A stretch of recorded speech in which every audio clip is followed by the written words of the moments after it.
The gunshot echoed across the valley as Vaughn O'Malley lowered his smoking revolver, sweat beading on his weathered brow despite the cool Montana morning in 1878. The stagecoach robbers had scattered like jackrabbits after he'd fired the warning shot, clearly not expecting to find a former Texas Ranger among the passengers. He holstered his Colt, ignoring the admiring stares from the other travelers as he mounted his Palomino stallion and continued his journey toward Silver Creek. "Never seen a man draw that fast," the stage driver called after him, but Vaughn merely touched the brim of his hat in acknowledgement. At 32, Vaughn had spent the last decade trying to outrun memories that haunted him like persistent shadows.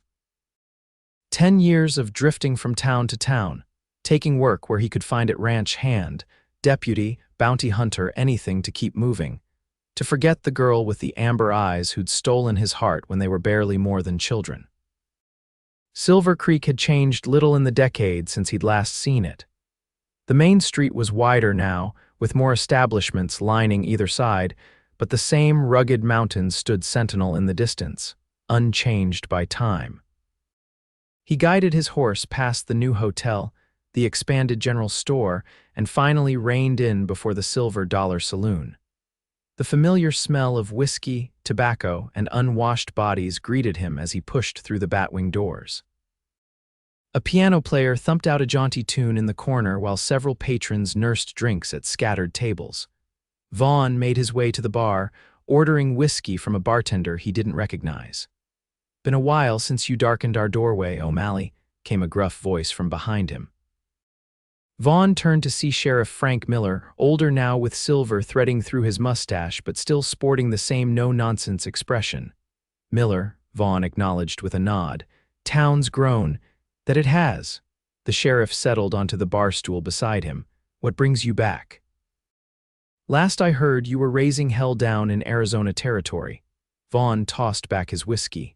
"Got a telegram from old man Patterson. Said he's looking to sell his spread, wanted to give me first chance at buying it." "Ah," the sheriff nodded knowingly. "Always figured you might come back for it someday. That land's been lying fallow since you rode out." Vaughn had worked that ranch for 2 years before everything fell apart, learning the trade from Patterson himself. He'd been saving to buy his own place, planning to build a life with Josephine. "You heard from the Hargrove family?" Vaughn asked, trying to sound casual as he signaled for another drink. The sheriff's expression darkened.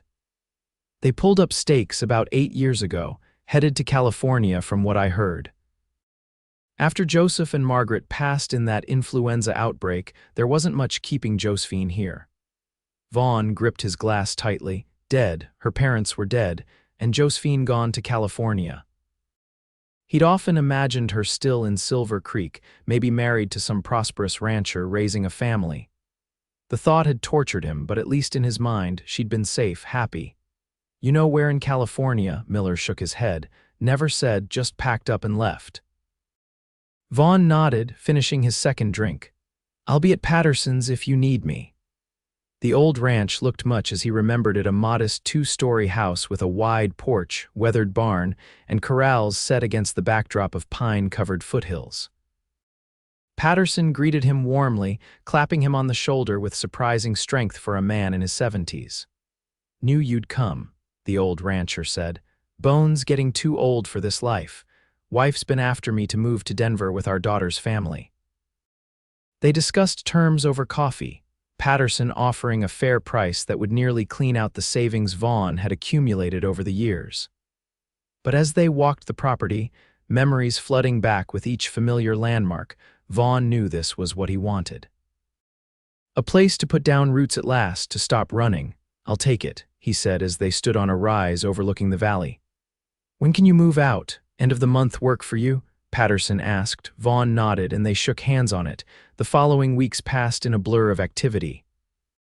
Vaughn took a room at the hotel in town while Patterson and his wife prepared for their move. He began ordering supplies, hiring hands for the upcoming season, and reacquainting himself with Silver Creek's residents. Most welcomed him back without question, but he noticed some of the older folks watching him with wary eyes, as if waiting for him to bolt again. He avoided the old Hargrove place, unable to bear seeing it occupied by strangers or worse, abandoned. Instead, he threw himself into planning for the ranch, determined to make it successful. If he couldn't have Josephine, at least he could have the life they'd once dreamed of building together. On the day Patterson and his wife departed for Denver, Vaughn stood on the porch of what was now his home, a strange mix of satisfaction and emptiness swirling within him. He'd achieved what he'd set out to do 10 years ago, but the victory felt hollow without her to share it. Spring gave way to early summer, and Vaughn settled into the rhythm of ranch life. He hired 4 hands, 2 experienced cowboys and 2 younger men eager to learn. Together, they repaired fences, rounded up strays, and prepared for the first cattle drive to market in the fall. The work was exhausting but satisfying, leaving little time for dwelling on the past. Until the day the stagecoach brought her back to Silver Creek, Vaughn was in town picking up supplies when he heard the commotion. The stage had arrived early, drawing the usual crowd of onlookers curious about new arrivals. He paid little attention until he heard a familiar laugh musical, lilting that stopped him in his tracks. He turned slowly, heart pounding so hard he could feel it in his throat. There she stood, helping the driver unload her trunks, a slender woman in a practical traveling dress the color of cornflowers. Her chestnut hair was pinned neatly beneath a modest hat, but a few wayward curls had escaped to frame a face that had matured from pretty to breathtaking. And beside her, clutching her skirts with small hands, stood a boy of about 9 or 10 with a shock of dark hair and serious eyes, Josephine Hargrove, after all these years. Vaughn stood frozen, unable to move or speak as she scanned the crowd, perhaps looking for someone expected to meet them. When her amber eyes found his, she stilled, color draining from her face. The boy looked up at her, tugging at her dress with concern, and she placed a protective hand on his shoulder. Time seemed suspended as they stared at one another across the dusty street. Then, gathering her composure, Josephine leaned down to whisper something to the boy before straightening and crossing toward Vaughn with determined steps. "Vaughn O'Malley," she said, her voice stronger than her pale complexion suggested. "I heard you were back." "Joe," he managed, the old nickname slipping out unbidden. When did you return?" "Just now, obviously." A hint of the old fire sparked in her eyes. "I've taken rooms at the hotel until I decide what to do with my parents' property." The boy had followed her, staying slightly behind as if using her as a shield. Vaughn couldn't help but stare at him, at the shape of his jaw, the set of his shoulders, and especially at his eyes. Eyes the exact shade of blue as his own. "This is Thomas," Josephine said, gently urging the boy forward. "Thomas, this is Mr. O'Malley, an old friend." The boy nodded politely but remained silent, studying Vaughn with an intensity that was unnerving. "We should get settled," Josephine continued. "It was a long journey." "Let me help with your trunks," Vaughn offered automatically. "That's not necessary, please, Joe. It's the least I can do." She hesitated, then nodded. Vaughn gathered their luggage, following them to the hotel. The lobby was mercifully empty as they checked in, the clerk giving Vaughn a curious glance but saying nothing about their obvious tension. "Thank you," Josephine said stiffly once their belongings were deposited in their rooms. "Good day, Mr. O'Malley." The dismissal was clear, but Vaughn found himself unable to leave.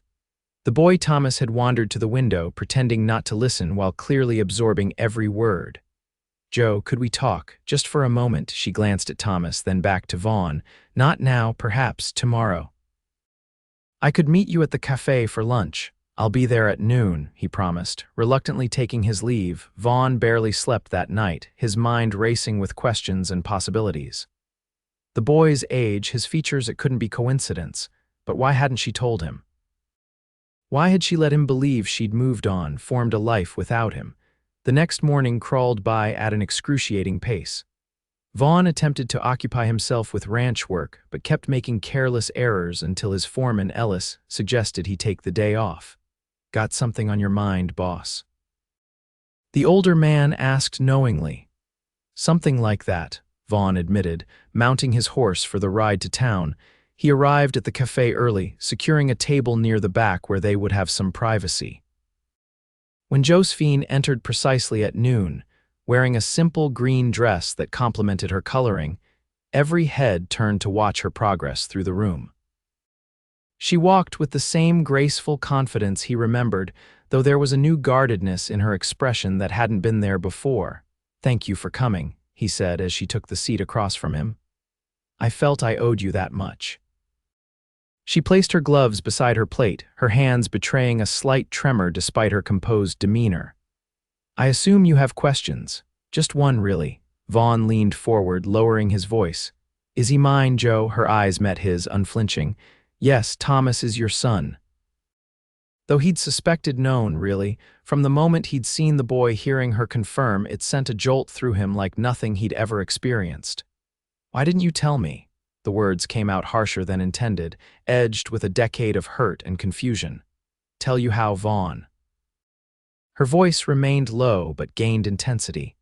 "You disappeared without a word, no letter, no message, nothing to tell me where you'd gone or if you were even alive.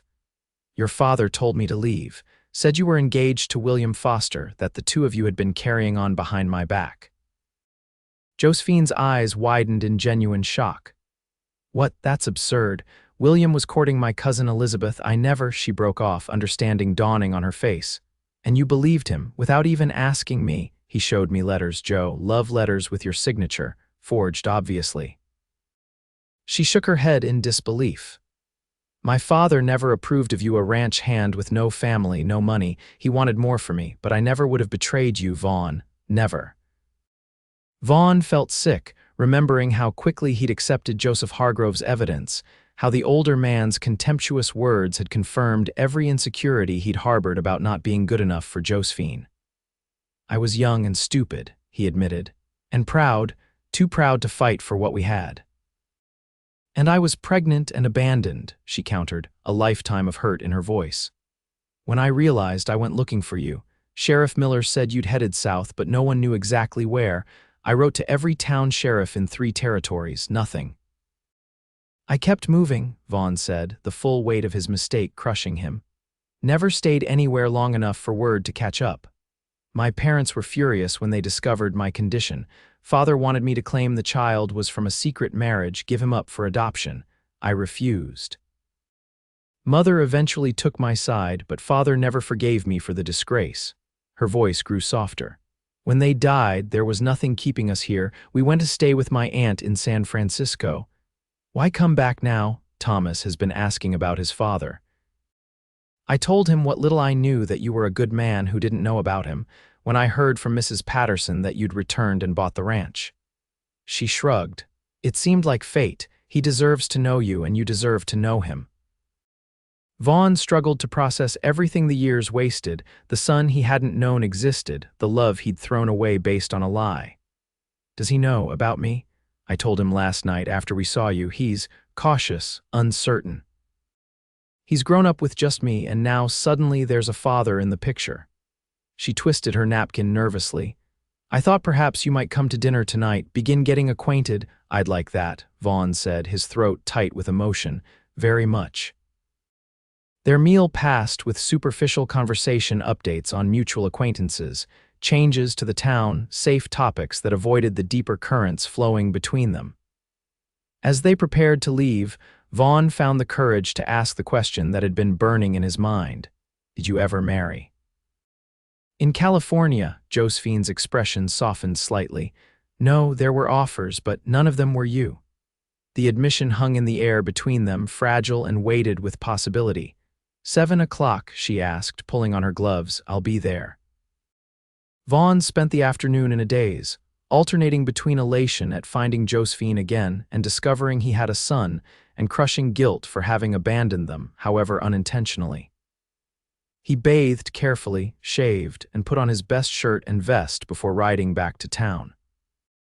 When he knocked on the door of their hotel suite, it was Thomas who answered, regarding him solemnly before stepping back to let him enter. "Mother's finishing dinner," the boy said, leading him to a small sitting area where the hotel had allowed them to set up a table. Up close, the resemblance between them was even more striking. Thomas had Josephine's delicate nose and mouth, but the rest was pure O'Malley, from the stubborn set of his jaw to the way he carried himself. "She says you didn't know about me," Thomas said abruptly, pinning Vaughn with a direct gaze that was disconcertingly adult. "That's true. If I had known, I would have been there," Vaughn answered honestly. "Nothing in this world would have kept me away." "Why did you leave her?" Vaughn considered how to answer. The boy deserved the truth, but not at the expense of his relationship with Josephine. "I made a terrible mistake," he said finally. "I trusted the wrong person and didn't fight for what mattered most. It's the biggest regret of my life." Thomas seemed to weigh this response carefully. "Mother says you own a ranch now." "I do, not far from town. It's a good piece of land with a creek running through it, plenty of grazing. There's a fine pond for fishing, too." The boy's expression brightened slightly. "I've never been fishing." "I could teach you if your mother agrees." Thomas nodded, seemingly satisfied with this offering, and Vaughn felt a surge of hope. Before they could continue, Josephine emerged from the small adjoining kitchen, carrying a steaming dish. "I hope you're still partial to beef stew," she said with a tentative smile. "It's one of the few things I can manage to cook properly." "It smells wonderful," Vaughn assured her, rising to help with the remaining dishes. The meal began awkwardly, with careful, stilted conversation, but gradually eased as Thomas began asking questions about ranch life. Vaughn described the property, the cattle, the horses, and the day-to-day work involved in running the operation. The boy's enthusiasm grew with each answer, his initial reserve thawing visibly. "Maybe you could visit sometime," Vaughn suggested, glancing at Josephine for approval. "Both of you, I could show you around, introduce you to the hands." "Can we, Mother?" Thomas asked eagerly. "Tomorrow." Josephine hesitated. "We should give Mr. O'Malley time to prepare." "There's nothing to prepare," Vaughn interjected. "You're welcome anytime, and please, Thomas, call me Vaughn, or—" he swallowed hard, "or Father, if you're comfortable with that."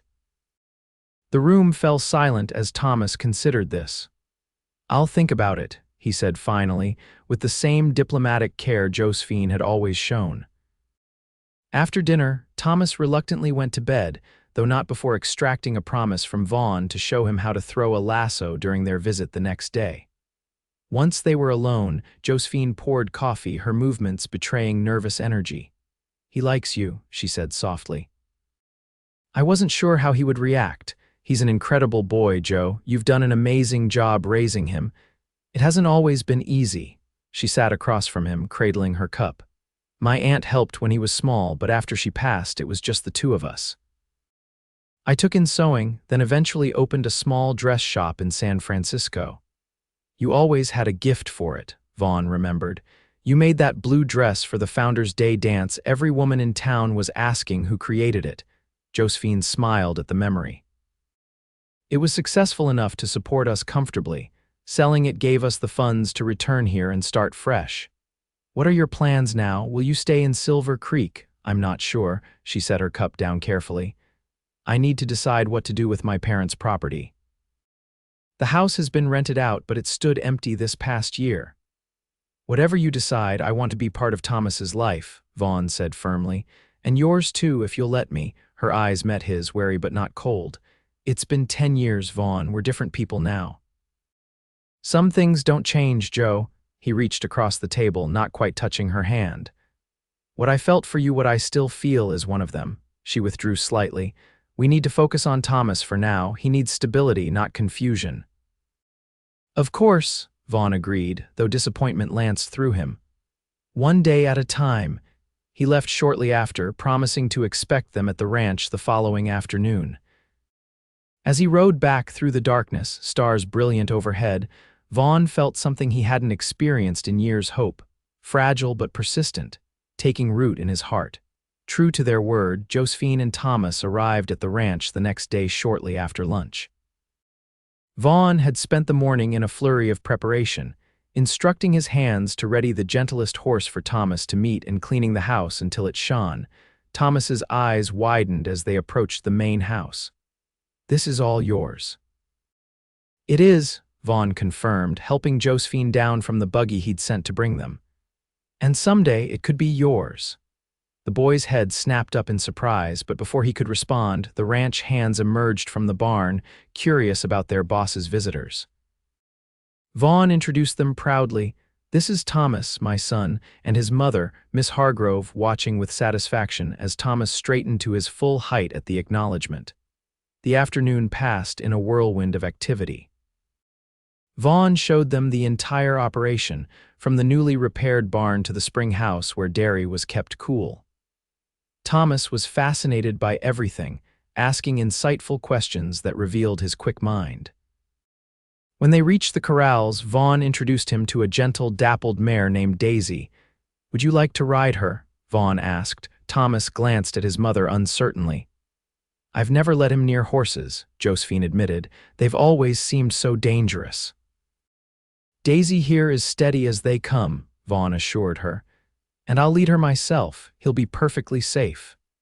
After a moment's consideration, she nodded, and Vaughn lifted Thomas onto the mare's back, showing him how to hold the reins and sit properly. The boy's face lit with delight as Vaughn led the horse around the corral, his initial nervousness giving way to confidence. "Look, Mother, I'm riding," he called, waving excitedly. Josephine watched from the fence, her expression a mixture of anxiety and pride. "Be careful." "He's a natural," Vaughn told her, unable to keep the pride from his own voice. "Must be in the blood." As promised, he later demonstrated rope techniques, showing Thomas how to form a loop and swing it properly. The boy proved a quick study, managing to lasso a fence post on his third attempt. Much to everyone's delight, by late afternoon, Thomas was chattering excitedly about everything he'd learned. His earlier reserve completely vanished. When Ellis invited him to help feed the chickens, the boy raced off eagerly, leaving Vaughn and Josephine alone on the porch. "He's having the time of his life," she observed, watching Thomas scatter feed while the hens clucked around his feet. "So am I," Vaughn admitted. "Joe, I know it's fast, but I've been thinking the house is too big for just me. There's plenty of room for both of you if you wanted to stay here instead of at the hotel while you decide about your parents' place." She turned to him in surprise. "Vaughn, we can't just move in with you." "What would people say? You could have the main house and I'll bunk with the hands until we—" He hesitated. "Until we figure things out between us." "There's nothing to figure out," she said quietly. "We're Thomas's parents and we'll always be connected through him." "But that doesn't mean we need to pretend the past decade didn't happen." "I'm not pretending anything," Vaughn insisted. "I know I hurt both of you even if I didn't mean to, but seeing you again, meeting Thomas, it's like being given a second chance I never thought I'd have." "Don't you feel it too?" Josephine looked away, but not before he caught the sheen of tears in her eyes. "What I feel doesn't matter. Thomas has to come first now. And what's best for Thomas is having both his parents in his life, together." "You can't just decide that," she said, frustration edging her voice. "You can't walk back into our lives after 10 years and expect everything to fall into place the way you want it." Before Vaughn could respond, Thomas came running back, effectively ending their conversation. The rest of the visit passed pleasantly enough, but Vaughn could feel Josephine's withdrawal, the walls going up between them once more. As he helped them back into the buggy for their return to town, Thomas surprised him by asking, "Can I come back tomorrow?" "You're welcome anytime," Vaughn assured him. "I have business at the bank in the morning," Josephine said, "but perhaps in the afternoon." Vaughn nodded, squeezing Thomas's shoulder before stepping back to let them depart. He watched until the buggy disappeared around the bend, his heart fuller yet heavier than it had been in years. The next weeks established a pattern. Thomas visited the ranch almost daily, sometimes with Josephine, sometimes with Ellis, who would pick him up in town when Josephine was busy with matters concerning her parents' property. The boy thrived in the ranch environment, eagerly learning everything Vaughn could teach him about horses, cattle, and the land. By the end of the month, he was riding Daisy confidently on his own and helping with simple chores around the ranch. Vaughn treasured every moment with his son, marveling at how quickly they'd bonded. Thomas had begun calling him father after the first week, the word sending a surge of emotion through Vaughn each time he heard it. In Thomas, he saw not only his own features and mannerisms, but also glimpses of the man he might become: intelligent, thoughtful, and possessing Josephine's kind heart. His relationship with Josephine herself, however, remained complicated. She was unfailingly polite, but maintained a careful distance between them, rebuffing his attempts to discuss their past or future. She had decided to sell her parents' property. She informed him one afternoon as they watched Thomas practice his roping. "The memories there aren't particularly happy ones," she explained, "and the house needs more work than I'm prepared to undertake." "Where will you go?" Vaughn asked, trying to keep the anxiety from his voice. "Back to California." "No," she smiled slightly at his obvious relief. "Silver Creek is Thomas's heritage. He should know where he comes from. I've arranged to purchase the milliner's shop on Main Street. Mrs. Dawson is retiring, and it seems a good opportunity to establish a business here." "That's wonderful news," Vaughn said sincerely. "Have you found a place to live?" "Not yet, but there are several small houses for rent near the center of town. We'll manage." "My offer still stands, Joe. The ranch is your home too if you want it." She shook her head. "Thomas needs stability, not confusion. He's already adjusting to having you in his life. Living here would only complicate things, or simplify them," Vaughn countered. "He'd have both his parents under one roof, a place to put down roots, room to grow." "And what happens when you tire of playing family man?"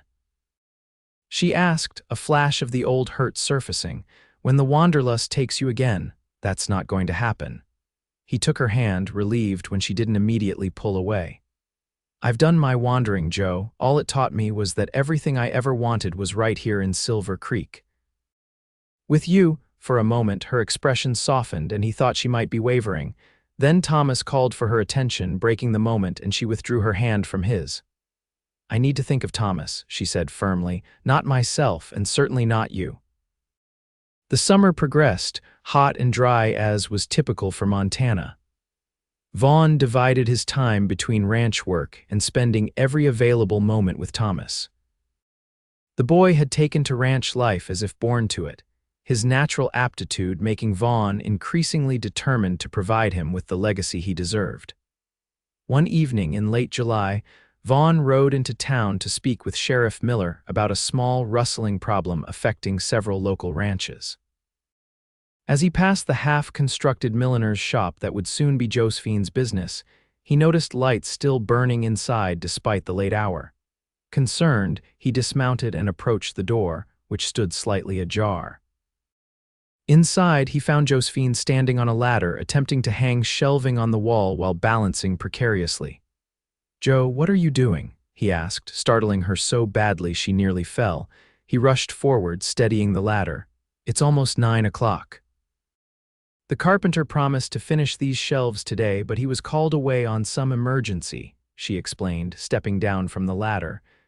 "I need them installed before the new stock arrives tomorrow." "Where's Thomas?" "Staying with Mrs. Peterson next door. She offered to watch him while I finished up here." She wiped dust from her hands onto her apron, looking exhausted. "I didn't realize how late it had gotten." "Let me help," Vaughn offered. "I'm handy enough with a hammer." She hesitated only briefly before nodding. "Thank you. That would be a tremendous help." They worked together for the next hour, Vaughn handling the heavier tasks while Josephine directed placement and sorted through crates of supplies. It felt surprisingly natural, this shared labor, reminiscent of the times they'd helped at community barn raisings in their youth.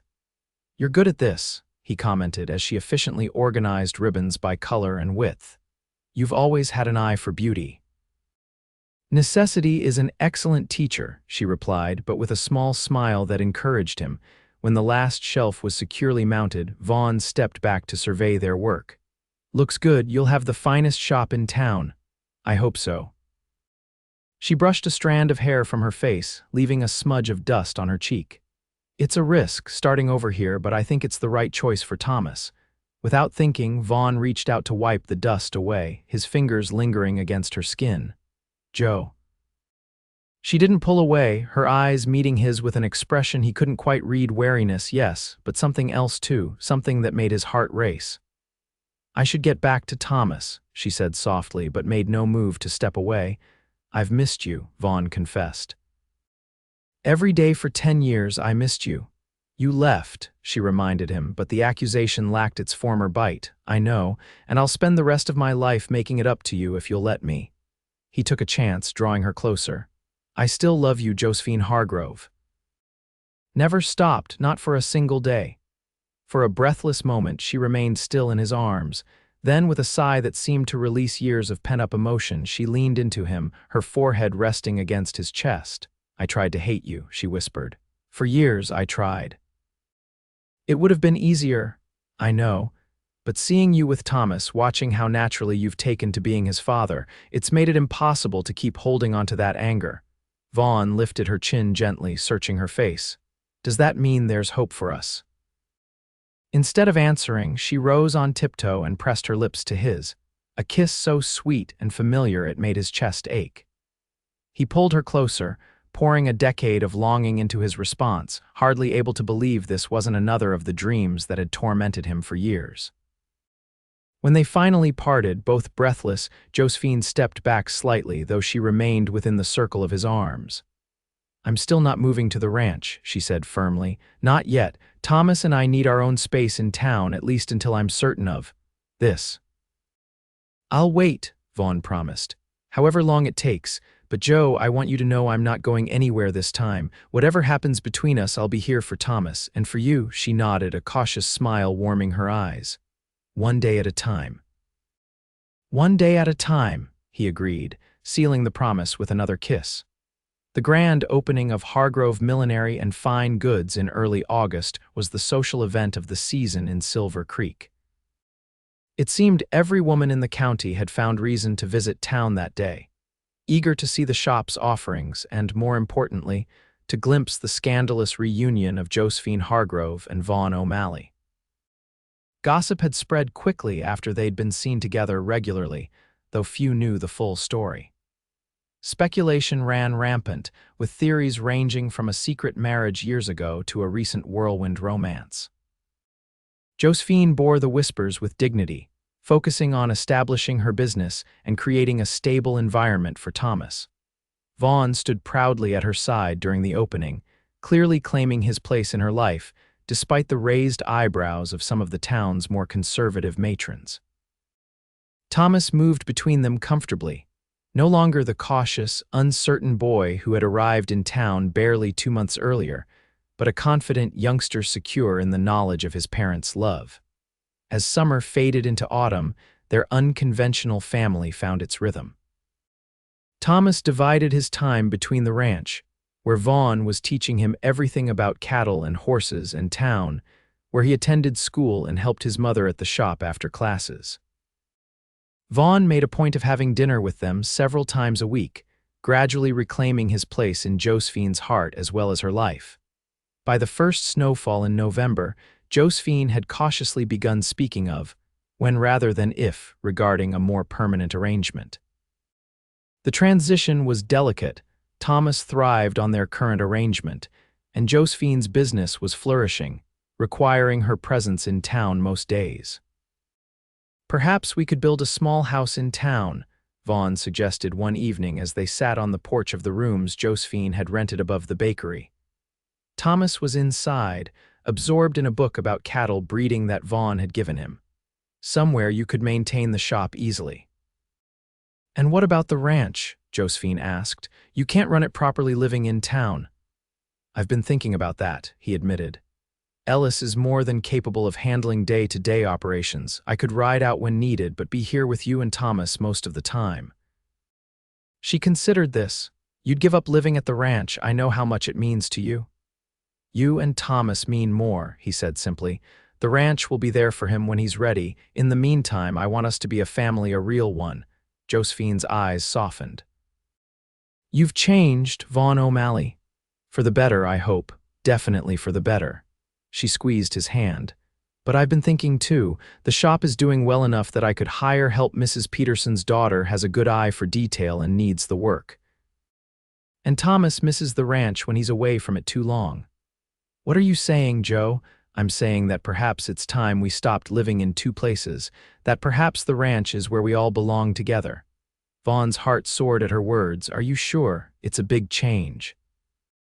"I'm sure that I love you," she said softly, "and that Thomas deserves to grow up with both his parents under one roof. The rest we can figure out along the way." Vaughn pulled her into his arms, overcome with joy. "I'll make you happy, Joe, both of you, I swear it." "You already do," she whispered against his lips.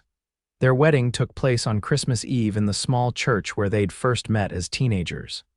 Snow fell gently outside, blanketing Silver Creek in pristine white that matched Josephine's simple gown. Thomas stood proudly beside Vaughn, serving as best man despite being only 10, his face solemn with the responsibility. The entire town turned out for the ceremony, earlier disapproval having given way to romantic approval of their reunion. Even Sheriff Miller, gruff as ever, was seen wiping away a suspicious moisture from his eye as the couple exchanged vows. "I thought I'd lost you forever," Vaughn said during the exchange of rings, his voice carrying clearly through the hushed church. "Finding you again, finding our son, is a miracle I'll never take for granted. I promise to love and cherish you both for all the days of my life." Josephine's eyes shimmered with unshed tears as she responded. 10 years ago, I thought my heart would never heal from losing you. But that broken heart gave me the greatest gift in Thomas, and now life has given us a second chance I never dared hope for. I promise to walk beside you always in joy and sorrow for as long as we both shall live. There wasn't a dry eye in the church when they sealed their vows with a kiss, Thomas beaming beside them as the congregation erupted in applause. The celebration continued at the ranch, where lanterns had been hung from every available surface, transforming the property into a wonderland of light against the snowy landscape. The house that had once seemed so empty to Vaughn now overflowed with laughter and music as friends and neighbors gathered to celebrate not just a wedding, but a family made whole at last. As midnight approached, Vaughn found Josephine standing on the porch, gazing out at the star-filled sky above the snow-covered pastures. "Having second thoughts," he teased, wrapping his arms around her from behind. She leaned back against him, sighing contentedly. "Just the opposite. I was thinking how perfect everything is, how right it feels to be here with you and Thomas." "It does feel right," he agreed, resting his chin on her shoulder. "Like everything in my life was leading to this moment, even the 10 years apart, even those," he said thoughtfully. "They taught me what matters most, and they gave us Thomas." From inside came the sound of their son's laughter, bright and clear above the general merriment. Tomorrow morning, they would officially begin their life as a family, with Thomas's unrestrained excitement over Christmas gifts and the quiet joy of simply being together. "I have something for you," Vaughn said, reaching into his pocket. "An early Christmas gift." He pressed a small velvet pouch into her hand. Curious, Josephine opened it, gasping softly as a delicate gold locket spilled into her palm. "Open it," he urged. Inside was a tiny daguerreotype of Thomas on one side and Vaughn on the other, their matching blue eyes and strong jawlines emphasizing their connection. "It's beautiful," she whispered, tears threatening again. "Help me put it on." Vaughn fastened the chain around her neck, pressing a kiss to the sensitive spot beneath her ear. "I was thinking," he murmured, "that perhaps someday we might need a larger locket." Josephine turned in his arms, eyes questioning. "What do you mean?" "Thomas has mentioned more than once how much he'd like a brother or sister." Vaughn smiled, brushing a snowflake from her cheek. "I think he has the right idea." "Does he now?" Josephine laughed softly. "And do you share this opinion, Mr. O'Malley?" "I do, Mrs. O'Malley," he confirmed, drawing her closer. "I very much do." "Well then," she whispered, rising on tiptoe to kiss him as fresh snow began to fall around them, "I suppose we'd better not disappoint him." Spring arrived early the following year, bringing with it the promise of new beginnings. The ranch flourished under Vaughn's careful management, with Thomas increasingly taking on responsibilities suited to his age and abilities. Josephine had successfully arranged for her shop to be managed by Mrs. Peterson's daughter during the week, allowing her to focus on creating designs and special orders from the ranch while spending more time with her family. On a warm May morning, as dawn broke over the eastern pastures, Josephine stood at the bedroom window, one hand resting lightly on her still flat stomach as she watched Vaughn and Thomas ride out to check on a new calf. The sight of them together, so alike in their movements, in the way they sat their horses, filled her with a contentment she'd never thought possible in those long, lonely years in California. She had waited until she was certain before telling Vaughn the news, wanting to be sure before raising his hopes. His reaction had exceeded even her expectations, speechless joy giving way to tender concern, insisting she rest more and let him handle the heavier chores around the house. Thomas, upon being told he would soon be a big brother, had immediately begun planning all the things he would teach the baby about ranching and horses, assuming without question that any sibling of his would share his passions. Josephine smiled, imagining their family a year from now, a new little one toddling after Thomas, Vaughn watching over them all with that mix of pride and wonder that still caught her breath when she glimpsed it on his face. The past could not be changed, she reflected. Those 10 years apart had shaped them both, creating wounds that had taken time to heal. But they had also forged strength and appreciation for what truly mattered. Without that separation, would they have recognized the precious gift of their reunion? Would they value each moment together with the same intensity? From the yard below came the sound of hoofbeats and Thomas's excited voice calling for her. Josephine moved to the porch, shading her eyes against the morning sun as her son galloped toward the house, Vaughn following at a more sedate pace. "Mother, come quick, the new calf, it's twins," Thomas exclaimed, barely waiting for his horse to stop before dismounting. "Father says it's a good omen, does he now?" Josephine laughed, catching Vaughn's eye as he approached. "And what exactly is it an omen of?" Vaughn dismounted smoothly, crossing to wrap an arm around her waist. "Abundance," he murmured, pressing a kiss to her temple. "Blessings multiplied." "Second chances." Thomas rolled his eyes good-naturedly at his parents' display of affection, though his smile betrayed his pleasure at seeing them happy. "Can we go see them again? Mother hasn't seen them yet." "Of course," Vaughn agreed. "I'll saddle Daisy for your mother. I can do it." Thomas volunteered eagerly. "I know exactly how she likes the girth." As their son raced off to the barn, Vaughn turned to Josephine, his expression growing serious. "Are you sure you should be riding in your condition? I'm pregnant, not made of glass," she reminded him with fond exasperation. "Dr. Miller said moderate activity is perfectly fine at this stage." "I just want to take care of you both," Vaughn said, placing a gentle hand over hers where it rested on her abdomen. "You are," she assured him, leaning into his embrace. "Every day in 1,000 ways. Just by being here, by being the man I always knew you could be." He kissed her then, a soft press of lips that held the promise of their future and the healing of their past. When they parted, he rested his forehead against hers, eyes closed as if in prayer. "Thank you," he whispered. "For what?" "For coming back, for bringing Thomas to me, for giving me a second chance I didn't deserve." Josephine framed his face with her hands, waiting until he opened his eyes to meet her gaze. "We both deserved this happiness, Vaughn. Maybe we had to lose each other to truly understand that." From the barn came Thomas's voice, calling that Daisy was ready. Vaughn offered his arm with exaggerated gallantry, making Josephine laugh as they walked together toward their son, and the new life they were building, a life founded on forgiveness, strengthened by separation, and made complete by love that had withstood the test of time and distance. As they rode out together toward the east pasture, the rising sun gilding the landscape in shades of gold and promise, Josephine knew with absolute certainty that no matter what challenges lay ahead, they would face them together, no longer the girl he had lost or the cowboy who had wandered, but a family bound by blood and choice and love that had proven stronger than all the forces that had once torn them apart. And that, she thought as Thomas raced ahead and Vaughn reached across to take her hand, was a legacy worth every moment of waiting.